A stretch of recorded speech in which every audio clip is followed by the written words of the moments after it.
नमस्कार भाइयों और बहनों, welcome back to another lecture of economics in this free, absolutely free Himachal Mahabhandara course. So सबका बड़ भाई स्वागत जी, हिमाचली भाइयों बहनों सबको। हम डब्ल्यूटीओ कवर कर रहे थे जी, आज डब्ल्यूटीओ का लास्ट लेक्चर है। हमने यहाँ पे छोड़ा था countervailing duties. What are these? Countries क्या करती हैं? बेगर बेगर थाई नेबर और दाई नेबर होना चाहिए एक्चुअली शेक्सपियरियन में, कि साथ वाली कंट्री को गरीब करने के लिए क्या करते हैं, अपनी कंट्री के प्रोडक्ट्स पे सब्सिडी लगा देते हैं। अगेन आलू का एग्जांपल, जो हमारी इकोनॉमिक्स आलू पे चलती है, राइट। सो अपनी कंट्री में 50 रुपए किलो आलू पे 50 रुपए में से 48 रुपए सब्सिडी दे देते हैं और दूसरी कंट्री में 2 रुपए किलो बेचते हैं, एक्सपोर्ट की सब्सिडी दे देते हैं जी। उससे क्या होता है कि सामने वाले के फार्मर्स को, सामने वाले की इंडस्ट्री को लॉस हो जाता है जी। सो ऐसी चीजों को, सब्सिडाइज्ड प्रोडक्ट्स को, चीप एक्सपोर्ट्स को काउंटर वेल करने के लिए क्या करा जाता है? जहां पे 2 रुपए किलो सप्लाई कर रहे हैं, ये वाली नेशन 48 रुपीज उन पे ड्यूटी लगा देती है। फिर मिलते वहीं पे उसकी मार्केट में, सपोज यूएस से इंडिया को इंडिया के फार्मर को मारना चाहता है, हराना चाहता है, वो 48 रुपीज सब्सिडी दे रहा है अपने फार्मर को कि 2 रुपए किलो आलू बेच चल। तो इंडिया अमेरिकन आलू पे 48 रुपए किलो, 48 rupees per kg countervailing duty लगा देता है। काउंटर वेलिंग ड्यूटी कब अलाउड होती है जी? When the importing country is injured, जब उनकी इंडस्ट्री, उनका सेक्टर ऑफ इकोनॉमी हर्ट हो रहा है और जान के चीप एक्सपोर्ट करा जा रहा है। Countervailing duties are imposed to neutralize the negative effect। Sir neutralise, ऐसा नहीं है कि उन्होंने 48 रुपए सब्सिडी दी थी, अब 480 रुपए ड्यूटी लगा दो, नहीं जी। न्यूट्रलाइज करने के लिए 48 की जगह 40 लगा लो, 48 लगा लो maximum, right, just to neutralise the effect. They are imposed after a domestic investigation finds that foreign country subsidizes its exports। exports पे जो सब्सिडी मिल रही है उसको काउंटर करने के लिए काउंटर वेलिंग ड्यूटी लगा सकता है importing country, right. I hope that is clear now.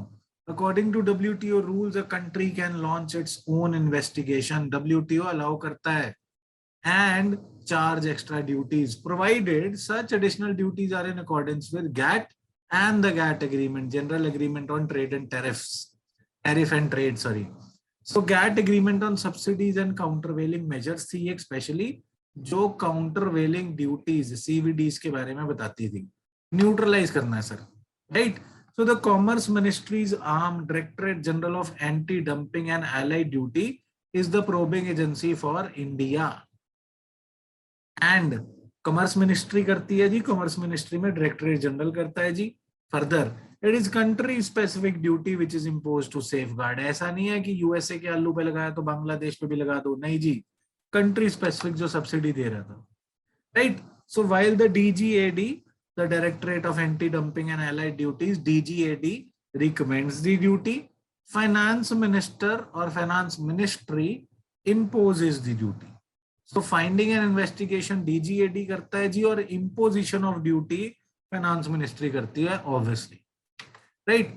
Then anti dumping duty क्या है जी? एंटी डंपिंग ड्यूटी का मतलब होता है कि आप in international trade, dumping means what? Dumping का मतलब क्या होता है? इसमें डंपिंग में ब्रेकअप की बात कुछ नहीं है कि सहेली छोड़ गई डंप कर गई, वो बात नहीं है सर। यहाँ पे मतलब क्या है?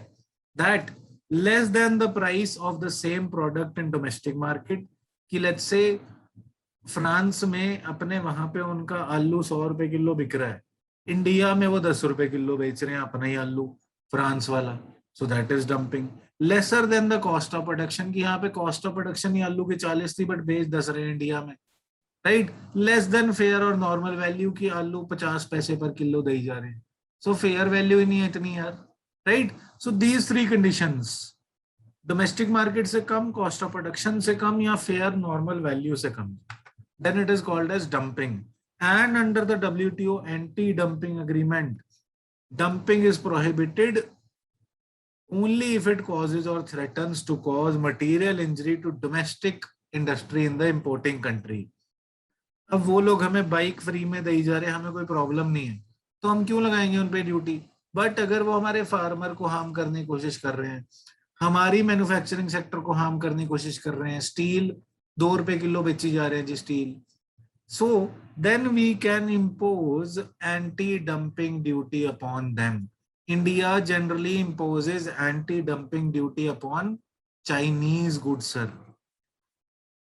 वही फोन चाइना में 10,000 का है, इंडिया में वो 800 रुपए का बेचने लग जाते हैं कि इंडियन फोन मैन्युफैक्चर कुछ ना कर पाए, अपनी डीप पॉकेट्स को यूज करके हमारी इंडस्ट्री को खराब करने की कोशिश करते हैं। Then the anti-dumping duty can be imposed. Generally, it is against a kind of predatory pricing. Predatory pricing होता है कि आप दूसरे की इंडस्ट्री को पहले खत्म कर दोगे, पहले उनकी फैक्ट्रियां बंद करा दोगे, फिर जब आप कल्ले रह जाओगे फिर प्राइस बढ़ा लोगे। Right? That should not be done. For this, they allow anti-dumping duty. Then another very, very important agreement, sir. Very, very important. TRIPS. TRIPS is about intellectual property. Intellectual property क्या होती है? जो आप अपने intellect से बनाते हैं, is the work of intellect और mind to create products that have commercial uses like drugs medicine है, यहाँ पे नशा नहीं है, राइट? फूकना नहीं है कुछ बाबा जी, नहीं। लिटरेचर, पेंटिंग्स, कुछ भी जो आप अपने दिमाग से बनाते हैं, तो उसको प्रोटेक्शन क्यों दी जाती है? सपोज आपने कोई बहुत ही खतरनाक पेन बना लिया जो एक टच मारने पे पूरी OMR को भर देता है, तो आपने बनाया, आपने अपनी इनोवेशन से बनाया शायद, तो अगर हम इसे प्रोटेक्ट नहीं करेंगे, शायद आपने 10 रुपए में बना लिया, बट 10 करोड़ रुपए का दिमाग भी तो लगाया था उस पे ना भाई। तो अगर हम अभी प्रोटेक्ट नहीं करेंगे आपकी इस इन्वेंशन को, किसी को भी बनाने देंगे तो लोग आपकी कॉपी मार मार के बनाई जाएंगे, और उससे क्या होगा जी?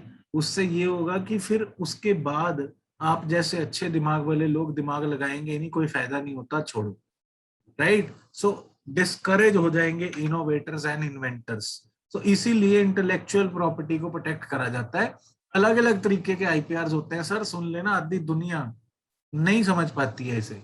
सो पेटेंट किसको देते हैं जी? New, useful and non obvious invention को।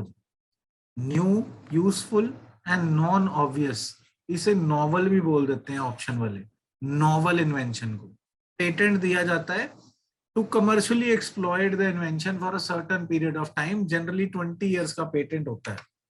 अगर आपने कोई नई मेडिसिन डिस्कवर कर ली जो एम कमी को क्योर कर देती है सर, एम कमी क्या है? माइंड की कमजोरी, गंदी चीजें नहीं सोचनी, सो माइंड की कमजोरी को ट्रीट कर देती है जी।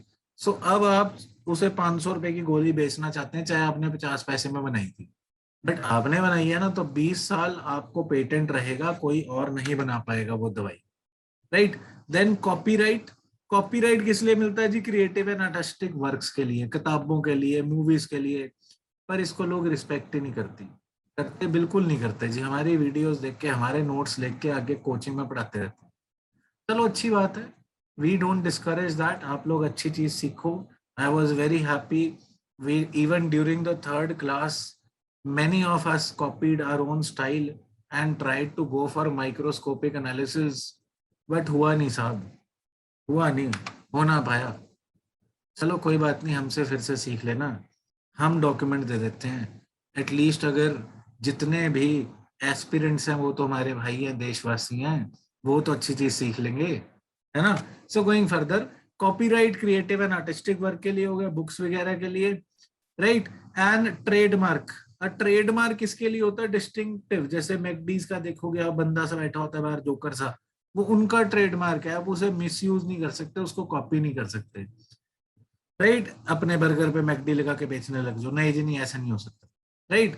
And next is industrial design, जैसे कार्स का डिजाइन, अपैरल का डिजाइन, सो वो कॉपी नहीं करते, उनको भी प्रोटेक्शन है कुछ साल तक, right? I hope now you understand first the patent, copyright, industrial design, and further आगे जाके अभी आएगा जो ग्राफिकल इंडिकेशन, उसकी बात भी करेंगे हम। सो फर्दर जी, ट्रिप्स करता क्या? Agreement on trade related aspects of intellectual property rights of WTO। This lays down legal standards for member countries to protect intellectual property. ऐसा नहीं है कि US में किसी ने दवाई बनाई थी, आप बांग्लादेश में कॉपी कर लोगे। सो WTO क्या चाहता है कि कहीं भी दुनिया में ऐसे चोरी चकारी के काम ना चले, right. So TRIPS and patents, patent क्या होता है? Exclusionary right. एक्सक्लूजनरी मीन्स कि if you have invented it only you can produce it, और अ पर्सन और industry which is licensed by you to exclude others from making use. अगर आप use करना चाहते हो तो मेकर से, इन्वेंटर से परमिशन लो, उसे रॉयल्टी दो, फिर आप प्रोड्यूस करोगे, right. So further product and process patent, ये चीज भी समझने वाली है यार। सो पहले प्रोसेस पेटेंट होता था जी इंडियन लॉ के हिसाब से।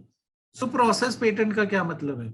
सपोज आपने चाय बनाई, चाय की इन्वेंशन हो रही है जी, आपने चाय की इन्वेंशन कर ली। आपने पहले पानी लेके आए, गर्म किया, फिर उसमें पत्ती डाली, इलायची डाली, अदरक डाली, है ना, फिर उसमें दूध डाला, उबाली, तो वो अच्छा प्रोडक्ट बन गया चाय। आपने बड़ी मेहनत से ढूंढ ढूंढ ढूंढ ढूंढ के देखा कि ऐसे बननी चाहिए।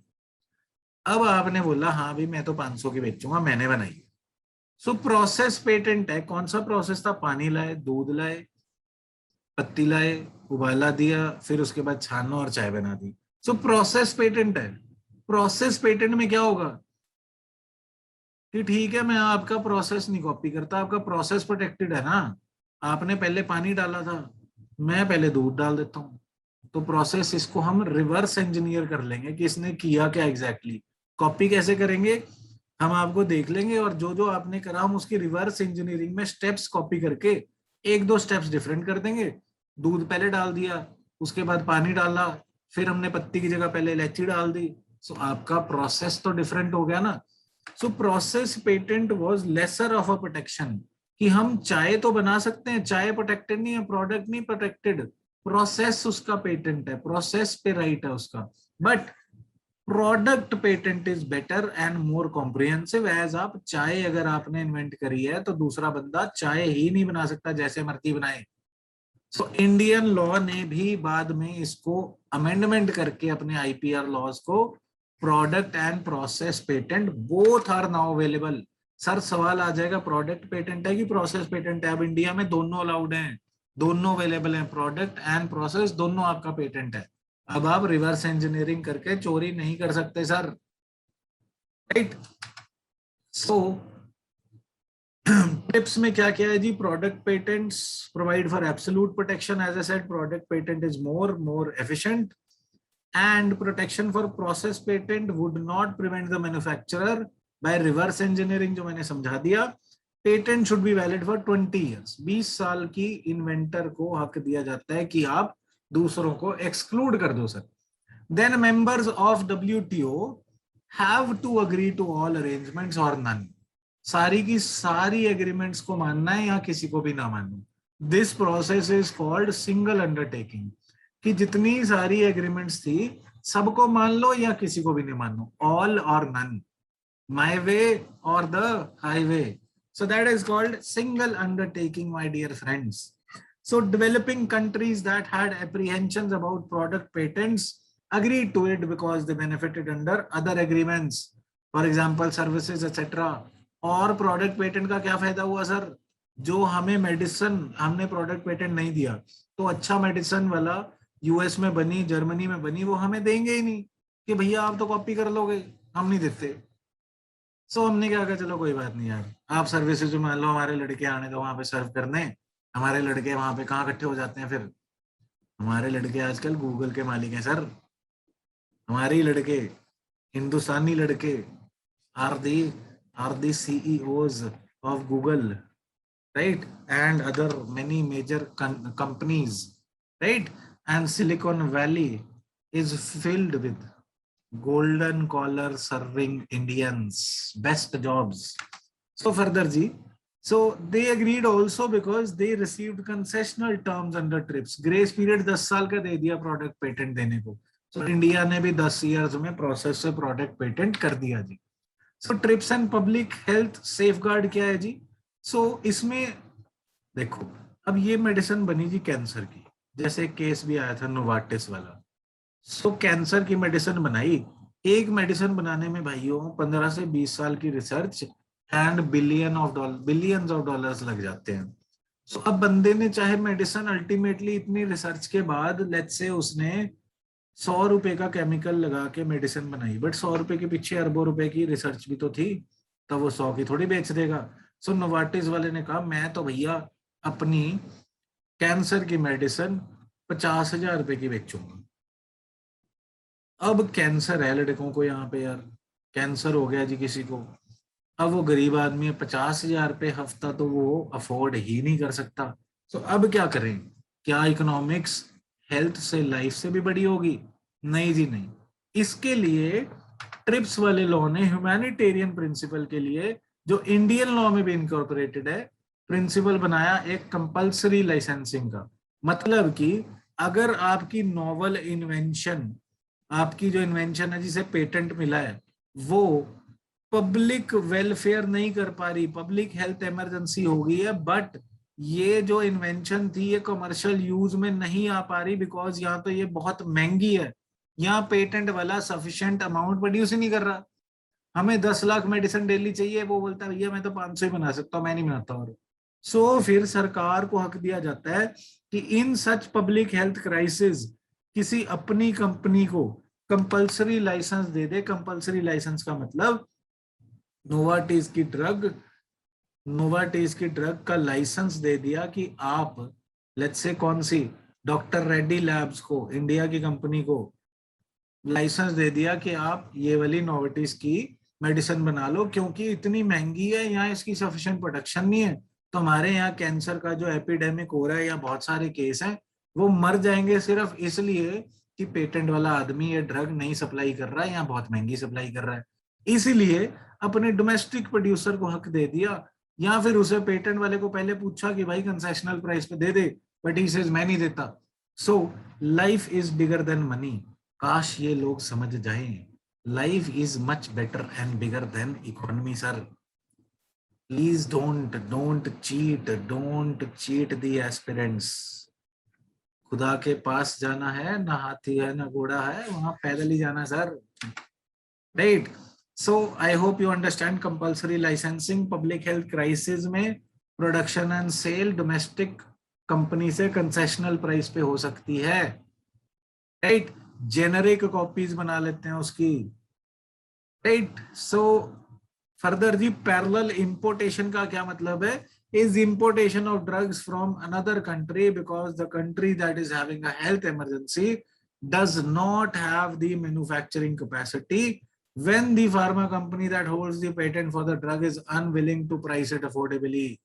इसका क्या मतलब हुआ? अब इंडिया में तो फॉरेन सॉरी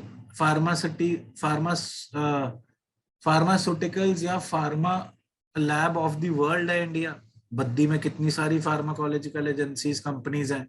सो इंडिया में अगर कैंसर बढ़ा तो हम तो खुद बना लेंगे नोवार्टिस की दवाई कॉपी करके जी, जेनरिक, ब्रांडेड ना सी जेनरिक बट सस्ते में। अब लेट्स से भाई अफ्रीका के किसी central African Republic central African Republic में कैंसर बढ़ने लगा, अब नोवार्टिस तो सस्ते में देता नहीं भैया, ये खुद बेचारे प्रोड्यूस नहीं कर सकते, इनके पास ना ही इतने पैसे हैं, ना ही इनके पास फार्माकोलॉजिकल नॉलेज है, ना ही इतनी बड़ी इंडस्ट्री है। सो ये क्या कर सकते हैं, ये इंडिया को कह सकते हैं जी वो जो आपने अपनी डॉक्टर रेड्डी से बनवाई थी सस्ते में, वो हमें भी इंपोर्ट करा दो, पैरेलल इंपोर्टेशन, की अफोर्डेबिलिटी हो जाए और हमारी दुनिया के, हमारे लोगों की जिंदगी बच जाए sir. So that is parallel importation. Compulsory licensing आपने खुद से बनवा लिया, पैरेलल इंपोर्टेशन आपने दूसरी कंट्री से मंगा लिया सस्ते में, बट कंडीशन वही है सर, पब्लिक हेल्थ क्राइसिस होना चाहिए, नहीं तो आप ऐसे हर बार कह दोगे कि हमें सस्ते में तो हमें चाहिए, सो पेटेंट वाले को तो कुछ मिलेगा ही नहीं। और यही अलेज किया जाता है कि इंडिया कॉपी पेस्ट करके वो बिलियंस ऑफ डॉलर्स की जो इन्वेंशन से ड्रग बनी थी, जो मेडिसिन बनी थी, उनको वेस्ट कर रहा है। और इससे क्या होगा कि भाई इनोवेशन एंड नोवेशन खत्म हो जाएगी। बट ड्रग कार्टल्स भी तो ऐसे करते हैं, नॉवल जो चीज है, नॉवल नवी चीज, 20 साल को उसके लिए प्रोटेक्ट कर दिया जी। सपोज हमने एक नवी चीज बनाई, नींबू पानी, नींबू भी डाला, नमक भी डाला, चीनी भी डाली, पानी भी डाला, मिक्स कर दिया, नवा 20 साल की प्रोटेक्शन ले ली कि मैं तो 5,000 का बेचूंगा जी। हम कहते हैं भाई साहब बेच लो 5,000 का, कोई बात नहीं 20 साल, जब आप छोड़ोगे 20 साल बाद तो हम 5 रुपए का ले लेंगे। बट वो 19 साल बाद क्या करते हैं सर, ये नींबू पानी में नींबू के साथ साथ नींबू, नमक और चीनी के साथ साथ, पानी के साथ साथ थोड़ा सा थोड़ा सा काला नमक मिला देते हैं, बोलते हैं लो जी हमने नई चीज बना दी, 20 साल और दो। फिर क्या करते हैं, फिर 19 साल बाद काले नमक के साथ साथ थोड़ा सा बूंदी डाल देते हैं इसमें, फिर बोलते हैं 20 साल और दो। तो वो ट्राई क्या कर रहे हैं सर, एवरग्रीनिंग ऑफ पेटेंट। मतलब ये कोई सफिशिएंट एडिशन थोड़ी है, तो रहा तो नींबू पानी, चाहे बूंदी वाला हो गया चाहे काले नमक वाला हो गया, है तो नींबू पानी। सो आप एवरग्रीनिंग करके लूटना चाहते हो भाई साहब, ये नहीं होने देंगे हम। इंडिया ये चाहता है कि लूटो नहीं, right.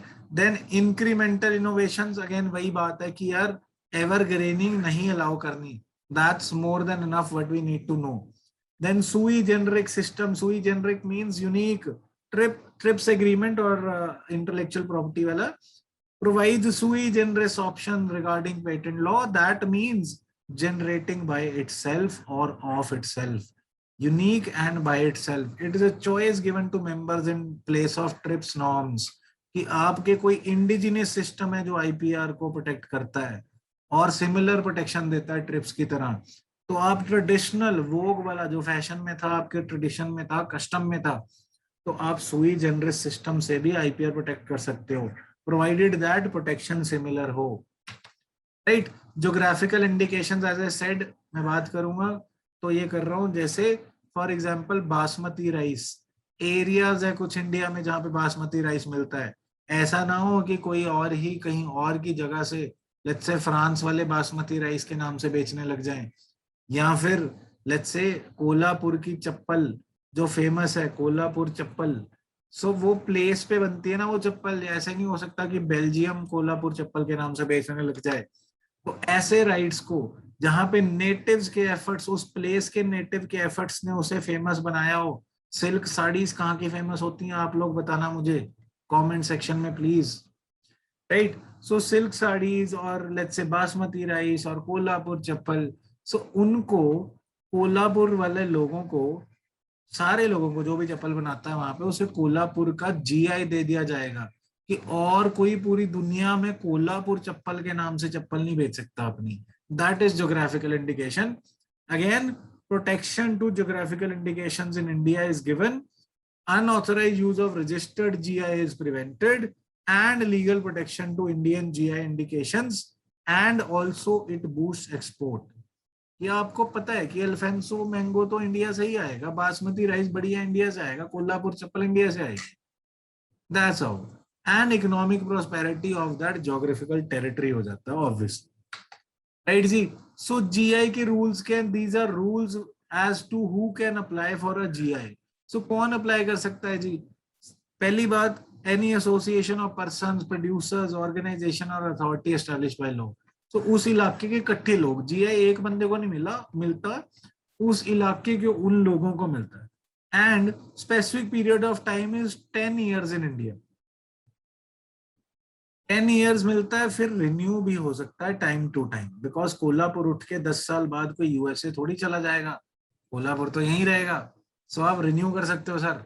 And GI prevents spurious foods, की नकली कच्ची चप्पल को कोल्हापुर की चप्पल नहीं कहना। And in 1990, the Parliament passed the Geographical Indication of Goods Registration and Protection Act 1999। Sir ये एक्ट का नाम याद रखना, कई बार पूछ लेते हैं कौन सी एक्ट के अंडर प्रोटेक्टेड है। तो एक स्पेसिफिक एक्ट है जी 1999 की, राइट। और कौन इसे देखता है, act is administered by controller general of patents, design and trademarks, right, who is also the registrar general. Controller general same है, बंदा सेम है, बट एक्ट डिफरेंट है, प्लीज ध्यान रखना है, राइट। आईपीआर पॉलिसी 2016 हिंदुस्तान की नेशनल आईपीआर पॉलिसी क्या है, ये करंट के हिसाब से, कंटेम्परेरी के हिसाब से, 1 साल तक करंट मानते हैं, 3 साल तक कंटेम्परेरी। सो कंटेम्परेरी अफेयर्स के हिसाब से इंपॉर्टेंट हो सकता है sir. So government of India ने नवी national intellectual property rights policy बनाई थी, जो institutional mechanism for implementation, monitoring and review of IPR के लिए बनाई गई थी। So it aims to incorporate and adapt best global practices. हम बेसिक मुद्दा क्या चाहते हैं कि आपको पता है कि हमारी हल्दी की ट्रीटमेंट जो हजारों सालों से चली आ रही है, यूएसए में किसी ने पेटेंट अप्लाई करा था कि हल्दी की ट्रीटमेंट होती है, तो मैंने ही ढूंढा। सो क्यों ऐसा हुआ? बिकॉज यहाँ पे इंडिया में इतनी लिटरेसी नहीं थी कि यार हम इसे आईपीआर लेके हल्दी वाली ट्रीटमेंट को प्रोटेक्शन दे सकते हैं, और हम हल्दी फिर एज एन एंटीबायोटिक अपने हक से बेचेंगे, कोई और उसे एज एंटीबायोटिक नहीं बेच पाएगा, राइट? सो अगेन आपके लोगों के लिए भी यार, हिमाचल में कितनी सारी जड़ी बूटियों से हम इलाज करते हैं। मुझे याद है पीछे आया था मैं, तो कोई प्लांट सा ऐसा चिपक गया था लात पे कि उससे बड़ी खुजली सी हो रही थी। तो वहीं पे एक लोकल बाबा जी थे, उन्होंने मुझे कोई प्लांट सा दिया कि बेटा वो चिपका होगा, इसको लगा ले, इसका मतलब मैश करके पाउडर सा लगा ले, ठीक हो जाएगा। And it was done, perfect.